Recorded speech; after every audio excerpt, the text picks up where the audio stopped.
এই প্রথম ধুলিয়ানে ভোটের প্রচারে দেখা গেল ক্রিকেটার ও তৃণমূল প্রার্থী ইউসুফ পাঠান। দক্ষিণ মালদা তৃণমূল কংগ্রেসের প্রার্থী শাহনওয়াজ আলী রেইহানের হয়ে নির্বাচনী প্রচারে সামিল হন বহরমপুরের তৃণমূল কংগ্রেসের প্রার্থী ইউসুফ পাঠান। ইউসুফ পাঠানকে সঙ্গে পেয়ে আপ্লুত ধুলিয়ান পৌরসভার এক নম্বর ওয়ার্ডের কাউন্সিলর খাইরুল ইসলাম ওরফে অপু।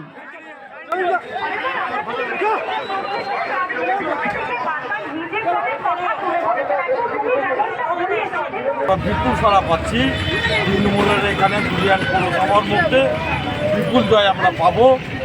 লোকের আবেগ আমাদেরকে সেটা প্রভাবিত করছে, আর আমরা আশা রাখছি বিপুল ভোটে আমরা ধুলিয়ান পৌরসভায় লিড দিই।